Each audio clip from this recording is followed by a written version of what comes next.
Hey guys, you 15 here, and welcome back to Let's Play Phoenix Wright Ace Attorney. In the last episode, we finished up the Day 2 investigation, and now, we are actually going to start the trial for Day 3. So, let's get into it.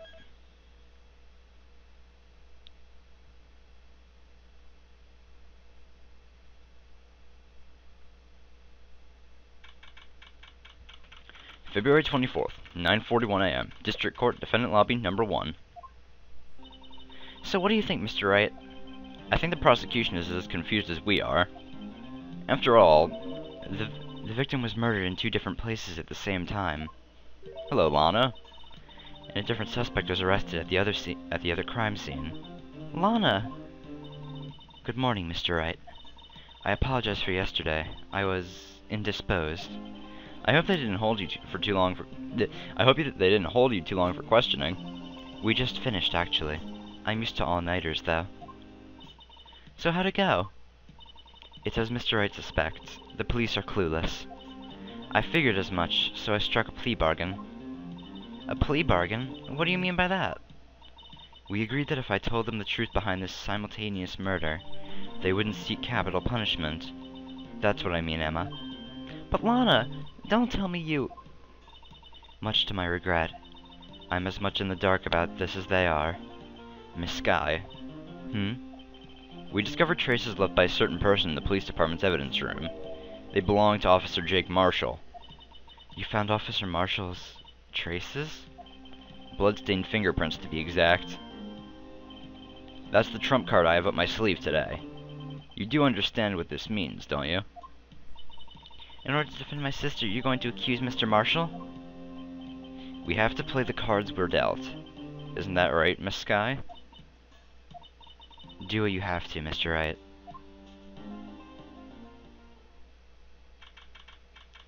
February 24th, 10 a.m. District Court, Courtroom Number 9. And before I actually get started on this, I actually want to do something real quickly, so I will be right back.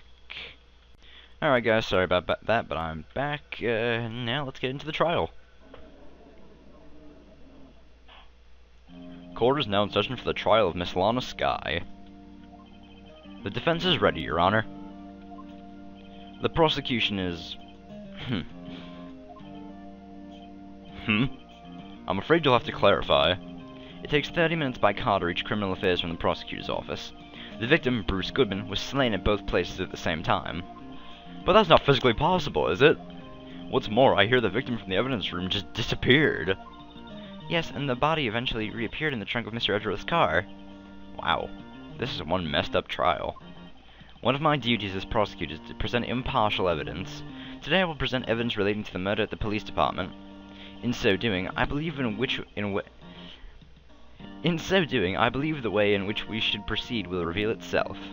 Now that's what sets Mr. Edgeworth apart. He sounds so on top of things, even though he doesn't know what's going on himself. And that's supposed to be an admirable... I cannot speak today. And that's supposed to be an admirable trait? Very well, let the trial resume. On the day of the crime, what exactly transpired at the police department? Mr. Edgeworth, you may call your first witness of the day just to the stand. For its first witness, the prosecution calls the suspect of the murder that occurred in the police department. The suspect? You mean the so-called murderer? Oh, good God. Whew, boy. Things are getting wild from the get-go.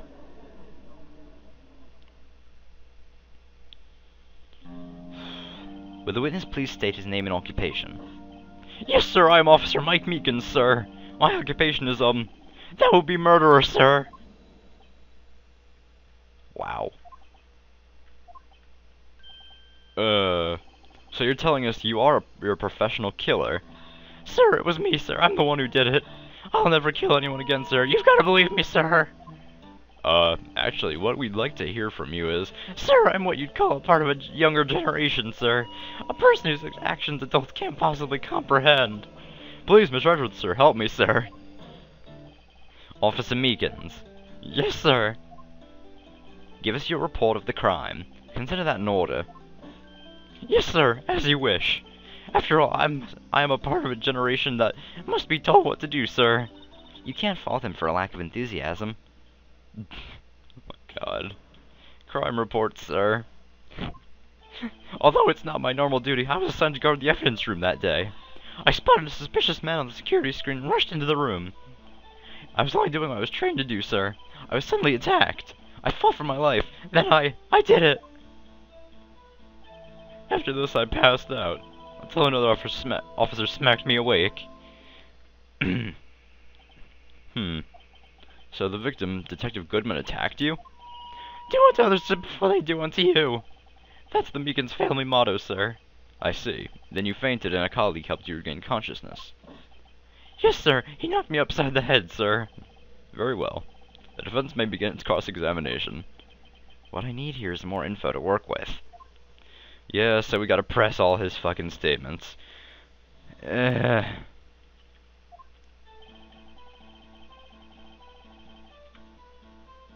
Oh. Whoops. Forgot how to hit L and R for that. Mr. Meekins, you work in the General Affairs Department, do you not? Yes, sir! I am in charge of hiring new recruits, sir. Yikes. Now there's a scary thought. Evidence transfer was taking place on the day of the crime, which meant many officers were given special tasks not ordinarily performed. I was in charge of guarding the Blue Badger, sir. The Blue Badger? Yes, sir. The lovely police mascot created by the head detective, sir. I was going to ensure it wasn't broken during the transferal process. That was my sole mission for the day, sir. I see. Sounds like a very, important mission. After the award ceremony finished that day, there were so many people running around. And I relocated the Blue Badger to the evidence room. Oh, so that's why you went to the evidence room. Tell us, what did you see when you got there?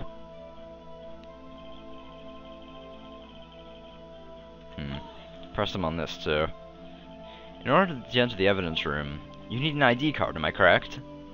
Precisely, sir, and I have one right here around my neck. So then, your ID number should be listed here, right?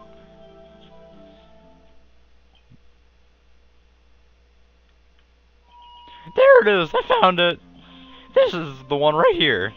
Could you please read us the number? Yes, sir. It's 4985.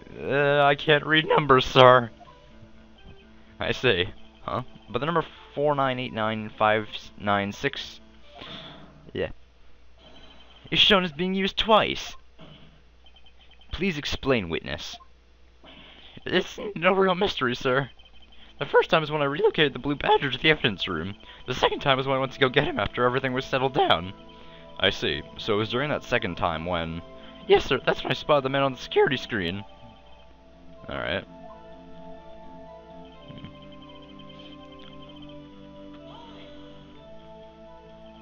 So you were attacked. Can you please tell us exactly what happened to you? I was a knife, sir. A knife! Detective Goodman pulled a knife on you? What happened then? Well, with me charging in on him like that, he looked as surprised as I was. You aren't exactly the kind of person someone would want to run into. That's why I reacted, sir. I swung my arms like an octopus, struggling to detain him. That's why I got this gash on my hand. Maybe if you just kept your cool, your hand wouldn't be... When I saw the blood trickling down my arm, I panicked. I grabbed the man by his collar.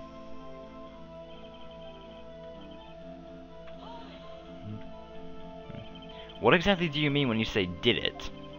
I know I don't look the type, but I'm really into kung fu films, sir. The man let his guard down for just an instant, so I snatched his knife from him. You took his knife? I spun around, performed a disarming maneuver. I made sure to close my eyes like a man. I see. He must have been desperate. Next thing I knew, his white coat was drenched in a sea of my blood, and then the next thing I knew... Yes? He punched me right in my face, sir.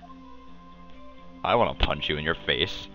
Well, that's just besides the point, Meekins. About what time did you regain consciousness? No offense, sir, but how am I supposed to know that? I was unconscious. Oh, right. According to the report from the officer that woke up the witness, it was about 5:30. He hit me right in the head, too. I woke up crying tears of pain. That's nice. I mean, it's nice that you recovered, that is. When I came around, though, I made sure to finish my mission, sir. Your mission? Yes, sir, the Blue Badger, sir. I returned to the entrance before things got out of hand. Well, we can all rest easy now. Oh, clearly. I believe we now have a fairly accurate picture of what happened. Yes, Your Honor. Only one thing remains unclear.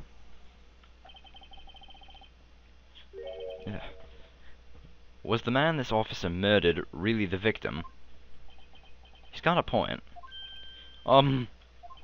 Yes, Officer Meekins? With regard to that, sir. Take a look at this. It was sent to my cell. Chief Gant delivered it to me just this morning, sir. The chief? Delivered it? What is that? A videotape? Yes, sir. That's absolutely right, sir. It's a videotape, sir. It contains footage from a security camera in the evidence room. What? But I specifically asked if there was such a tape, and was told it had been mistakenly erased. That's quite a mistake. I just do what I'm told, sir. It's the only thing I'm really good at. Looks like communication with the police department is as good as ever. Fucking police. Well then, let's have a look. Show us the video of you murdering the victim. Oh, please stop using that word murder, sir. It scares me. Video of a real murder. Just what are we getting ourselves into?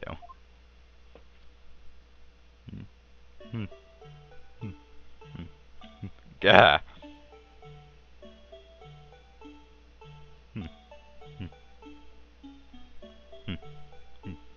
That's the victim.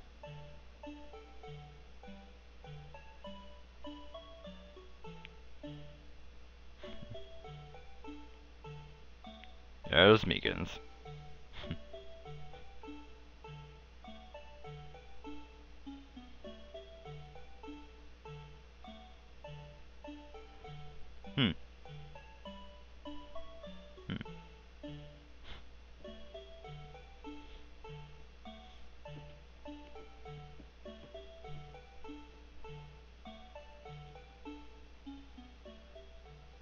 Well, that's something.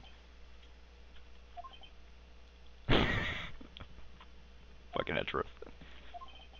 Well, I believe we're all thinking the same thing. How can we deal with these unsettling feelings stirred within us? What the hell was that wriggling piece of plywood? Sir, that's the pride and joy of the entire criminal affairs department, sir. It's the Blue Badger, sir.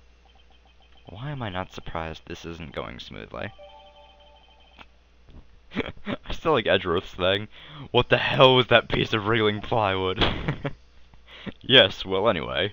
This tape seems to prove that the witness did indeed encounter, someone in the evidence room, and some sort of, activity did take place. Your Honor, instead of relying on clearly incomplete footage, the witness's testimony will suffice. Is that alright with you, Officer Meekins? Yes, sir, as you wish, sir.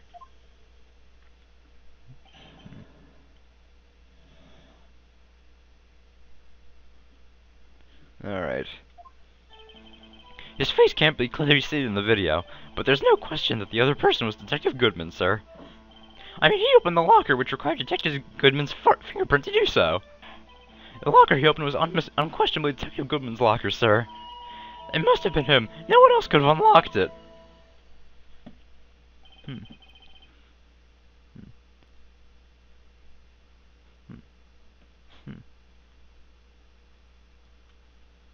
What's this about a fingerprint? Each detective has been given a locker equipped with a fingerprint-activated lock. These locks ensure that each locker can only be opened by the detective it belongs to. Intriguing. That would mean the victim at the crime scene would have had to be Detective Goodman. Very well. The defense may begin its cross-examination. I don't know where this cross-examination will lead, but everything begins with the contradictions. That's where I have to start. Alright, so what we're supposed to do is press Meekins' last statement here. It could only have been Goodman? That's a bit specific. Well, I mean, I understand, but still, it's a little odd. So let's press him here. However, the most important detail is not shown in this video. The man's face. Sir! If I may say something, sir. Please do. After all, you are the one being examined. I don't understand why the man's face is so important in this case, sir. I mean, it was his hand that opened the fingerprint lock. And it was his hand that tried to thrust his body into my knife's... Wait, what? I messed that up. His knife into my body. What? His body into my knife? That's a little weird. Why did Meekins have a knife? My unsettled state can testify enough to this, sir. Yes, you have a point. The footage doesn't lie.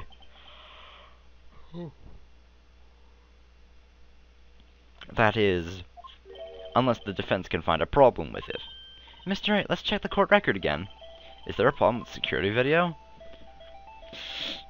Well, there's a problem.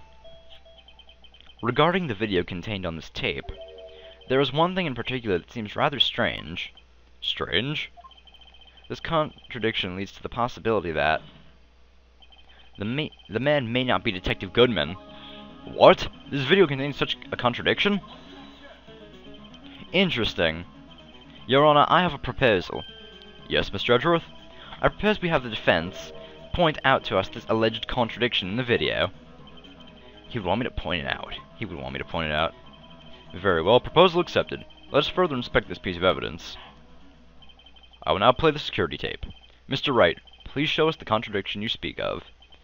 I have to point out a problem in the video. This is the first time I've ever had to do that. You can do it, Mr. Wright.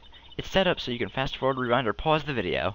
Just take a good look and be sure to point out the right thing. Please don't play it too many times. I can't stand watching this video. Alright. Let's see. Had this guy ever become a police officer? Now then, Mr. Wright, please enlighten us. Where's the contradiction that indicates the man may not be Detective Goodman? Oh wait, hold on. Let me switch screens for you guys. Okay, it's supposed to be right here. Look, all the other lights on these lockers are off, except for Goodman's. So that would be it. The thing that's strange about this video has got to be this. Officer Meekins. Sir! Do you mean me, sir? What other Meekins is there? As I understand it, this locker apparatus works like this. When you grab a handle, a sensor reads your fingerprint. If the print matches the registered data, the light turns on and the lock is released. According to my very limited experience, that's the way I understand it, sir. If so, then something is seriously wrong with this picture.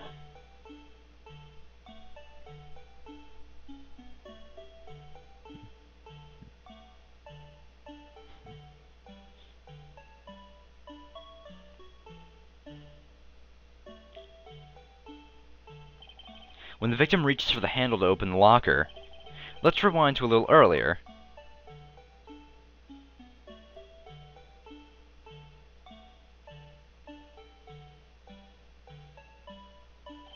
Here, notice the light? What's this? It's already lit. Precisely my point, Your Honor. The locker was already open before the victim grabbed the handle. Ah! Order! Order! What's the meaning of this? It's very simple, Your Honor. The locker wasn't locked on the day of the crime. But the locker locks are controlled by an electronic system. When a door is shut, a sensor is triggered, and the locker is automatically locked. Oh, I know, it must have been broken down. Of course, I'm not an expert in this. That's not likely, Your Honor. The sensor would detect and report any malfunction. Oh well. It just goes to show novices should keep their mouths shut. So then, Mr. Wright, do you have an explanation? Me, Your Honor. Yes. Why wasn't the locker locked? Me, Your Honor? Yes, well, you see, this isn't exactly my field. What do you think, Miss Scientific Investigator? Huh? Oh, maybe something like jam the electronic system? Something jammed the sensor? Say... there's something else that seems out of place in this video. Yeah, I thought so too. There's got to be another clue somewhere in this footage. Very well. Let's inspect the video once more. The locker wasn't locked. Mr. Wright, please point out the cause for this. Alright. Let's fast forward this. Blah, blah, blah. Alright. Oh, wait. There we go. Right there, this piece of paper. Please watch closely. This is the continuation of the part I showed you earlier.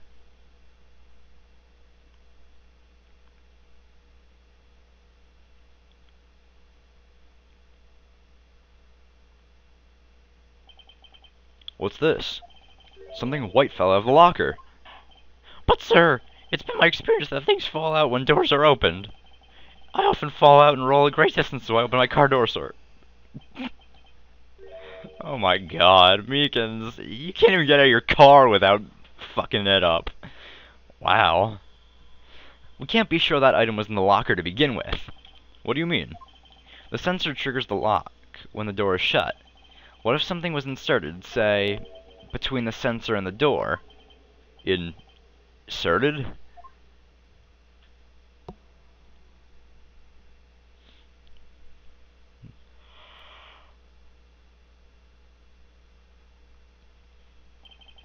This white thing wasn't inside the locker. It was stuck between the door and the sensor. Oh, I understand now, sir. It's just like my tie.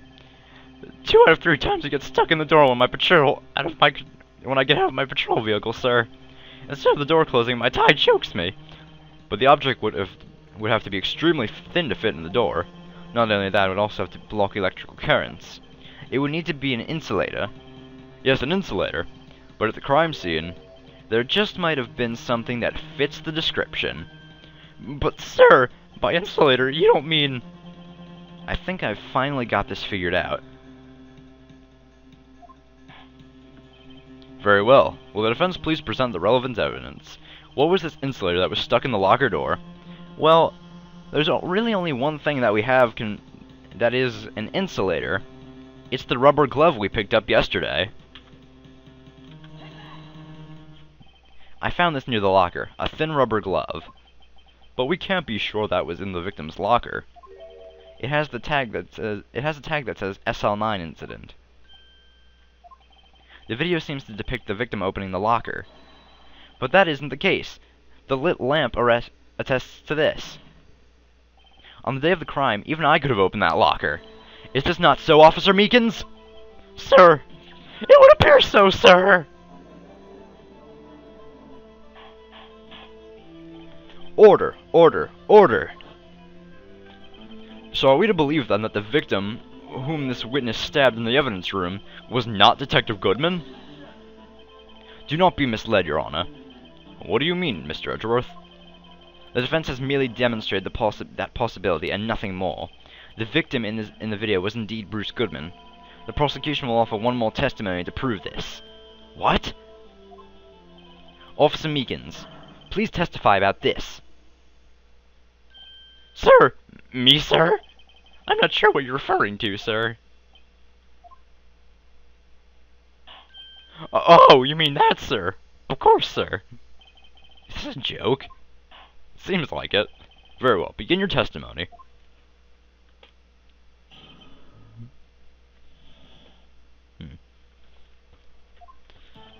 There's one other thing that proves the man was Detective Goodman, sir.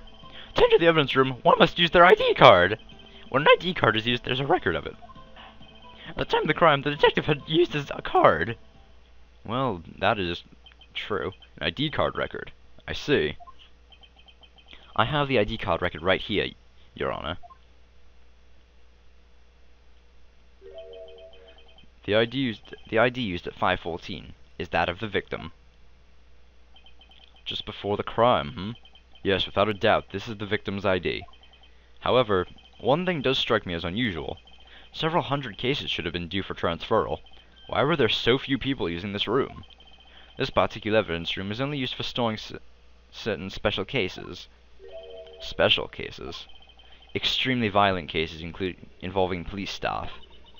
Just hearing that makes my hair stand on end. Me too, although it doesn't make much of a difference. There were only a few cases up for transfer there, and most were cleared up by noon. Right, I see. Now let us move on to the cross-examination.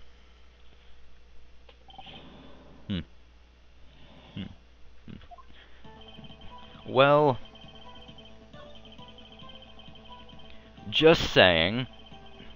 On this fourth statement, at the time of the crime, the detective had used his ID card. Is that really true, though? I mean, we have here something from the victim, although we haven't really examined it. Let's check this out. Well, I haven't actually checked this out myself. So let's look at this lost item report.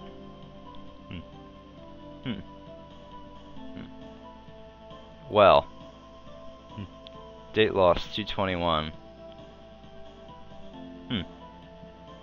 Well, I'm sure that this might be what we're looking for.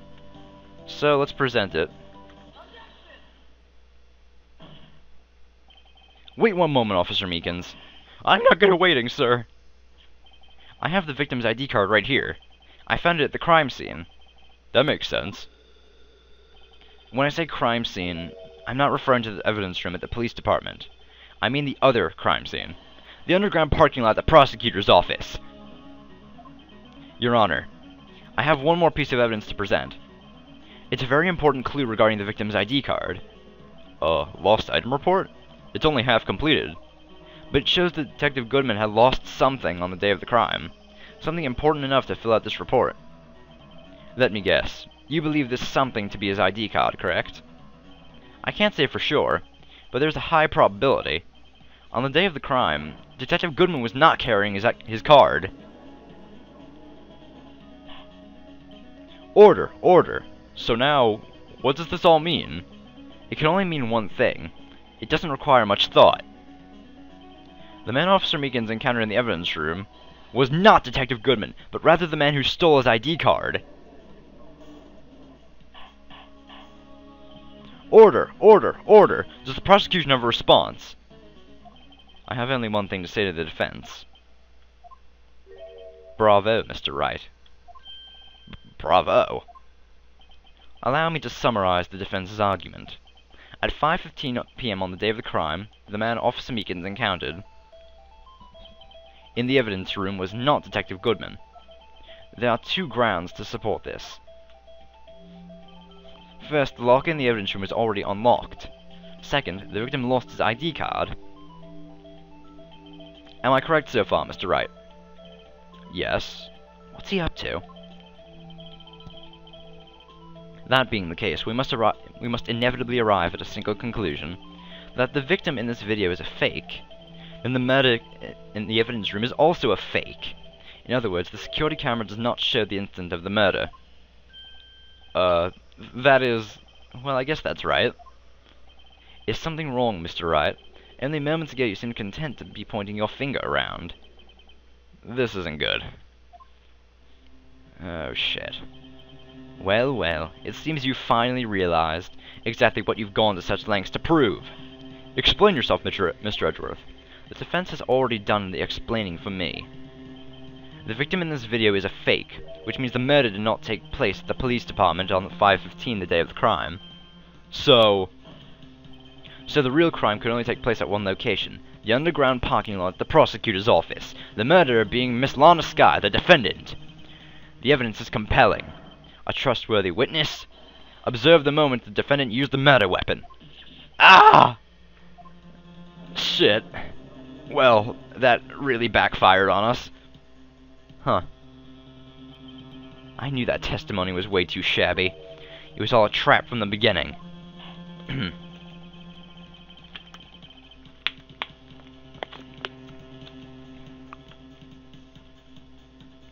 The activity in the evidence room still leaves many questions unanswered.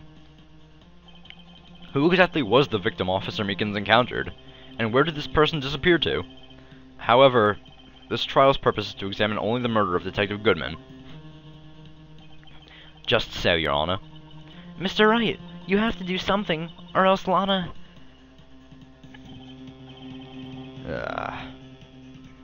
Of course I'm obviously going to object to this.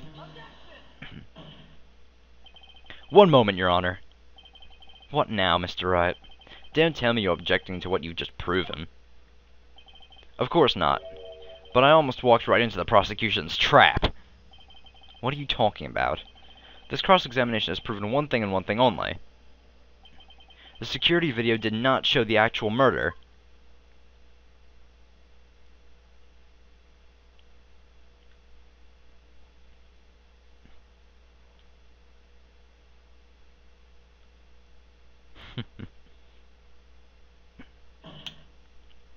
However, it cannot be said that it is unrelated to the murder in the parking lot.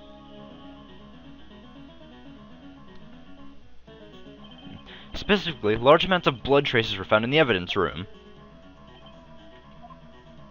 The defense demands further examination to the truth of the matter. Mr. Edgeworth. Yes, Your Honor. If this court were to examine this further, other witnesses will be necessary. Is the prosecution prepared? I'm sorry, Your Honor. The prosecution considered the incident at the police department to be unrelated. We have not prepared any other witnesses for this incident. This just might be my chance. Time to call a certain Texas Ranger to the stand. Mr. Wright, do you mean... Your Honor, the defense would like to request a specific witness. Oh, whom do you have in mind? Someone we have reason to believe knows the truth. The truth behind the activities that took place in the evidence room. The prosecution requests to hear this person's name before deciding whether or not to comply. Very well then, Mr. Wright. This person whom you would have testify, what is his or her name? His name is Jake Marshall. Officer Jake Marshall. Why him? I can't let him know everything just yet. He's in charge of the evidence room. I feel we should hear what he has to say. The prosecution agrees to the defense's request. Since he was responsible for guarding the room, we should hear his testimony. Fortunately, he works in the police department. We shouldn't need longer than 20 minutes to prepare.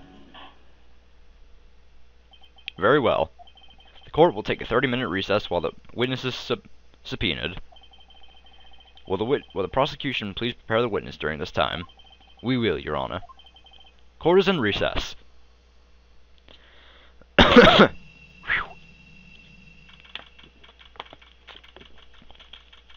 February 24th, 11:32 a.m. District Court, Defendant Lobby Number 2. There's no stopping you, is there, Mr. Wright? Huh? What do you mean? You called for Jake Marshall. It seems you've figured everything out. I haven't figured anything out. Lana, you're the one who knows everything. Emma, you always know everything. Why don't you just tell us? Mr. Wright is trying his hardest to protect you.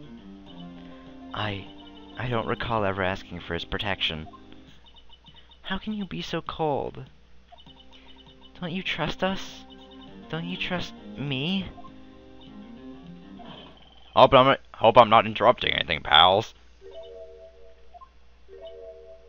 Damn it, Gumshoe. Oh, guess I am. I'll come back later. Oh, Detective Gumshoe, what is it? Yeah, come back, you fucking big lug. You've got a lot of nerve, pal, making a detective run around while on duty. And to top it off, you call me here. I've seen happier people at funerals. Sorry, Detective. You better be, pal. Hey. Hey, hey! Hey! Hey! I didn't see you there, Miss Sky. That's okay. So, have you brought what I asked? Oh. Oh-ho! Oh-ho-ho! Oh-ho-ho! Oh-ho-ho! You mean this, right? This is really weird. My apologies, Detective.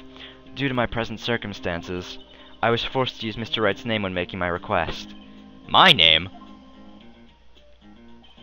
Never in a million years would I have thought it was you who asked me. Could I bother you to bring me the SL9 incident files? I'll need them by noon. Talk about crazy. The SL9 incident? But Lana, that's... I thought Mr. Wright might need them, so I had them brought here. Here, you might do well to read them. I can't believe you. The chief prosecutor were a witness in that case. Miss Sky was a witness? Huh, this is weird. Take it from me, you don't want anything to do with serial murders. Oh, what? Now I've brought you stuff, you're just gonna ignore me? Emma! But why? Why is your name in here? What? My name's in there? I don't know, unless... No, it couldn't be. Lana, this SL9 incident, is that... That's the classification number the police filed it under. 2 years ago, the rest of the world knew it as the Joe Dark killings. The Joe Dark... No. No, Lana. That's over with. No! Emma, wait. She ran away. You know what? I just remembered. I gotta be somewhere. Sorry, pal, but I'm out of here. Okay then. Jake Marshall, Angel Star, Damon Gant, Miles Edgeworth. Not to mention Lana and Emma. Everyone involved in this case is connected to those killings 2 years ago. This can't be just a coincidence. Knowing you, you just might be able to figure it out. Time to get back to the trial, Mr. Wright. Best of luck. I'd better take a good look at this file. And this, guys, is where we're going to call it an episode. We will continue next time when we see Jake Marshall at the witness stand. Oh, in case I haven't said so already, the day this video is going up, Merry Christmas, everyone! Oh, I'm not actually in my house at this time. You're probably watching this, if anyone is at all. Just wanted to say that. Merry Christmas. Happy holidays. Whatever the fuck you like to celebrate. See you guys next time. Bye.